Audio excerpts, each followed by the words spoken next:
السلام علیکم ورحمۃ اللہ وبرکاتہ۔ کیسے ہیں ویورز؟ امید کرتا ہوں سب خیریت سے ہوں گے۔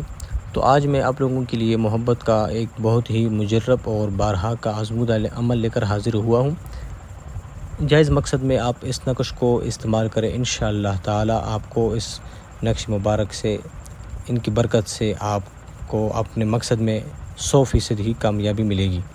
تو عمل کی طرف آپ کو لے کر چلتا ہوں۔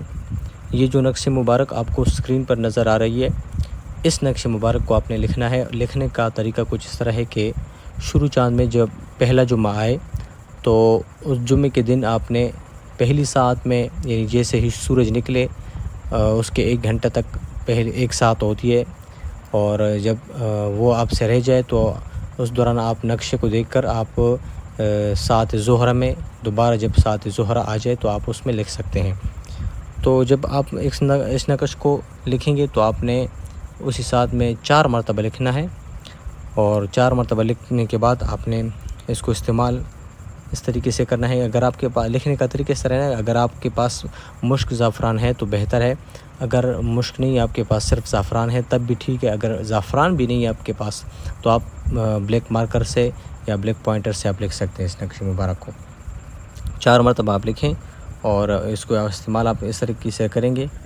ایک نقش مبارک کو آپ نے کسی وزن کے نیچے رکھنا ہے، اور دوسرے نقش مبارک کو آپ نے کسی ویران مسجد یا ویران مکان میں آپ نے دفن کرنا ہے، اور تیسرے نقش کو آپ نے انار کے درخت کے اوپر باندھنا ہے تاکہ وہ ہوا سے ہلتا رہے، اور جو چوتھا نقش ہے وہ جو طالب ہے جس نے یہ نقش لکھا ہے یا کسی عامل سے لکھوا گیا ہے تو وہ اپنے سیدھے بازو پر باندھے۔ اگر وہ مرد ہے تو وہ سیدھے بازو پر باندھے گا، اور اگر وہ عورت ہے کسی مرد سے محبت کرنا چاہتی ہے تو وہ عورت اس کو اپنے بائیں ہاتھ پر باندھے گا۔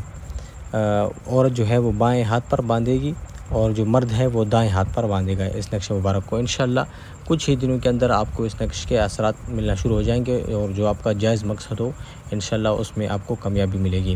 تو امید کرتا ہوں کہ یہ عمل آپ کو اچھا لگا ہوگا، اور مزید انشاءاللہ اس عمل کو لوگوں کے ساتھ شیئر کریں، تو جس کا بھی مقصد ہو انشاءاللہ جائز مقصد ہو تو اس کو کامیابی ملے گی۔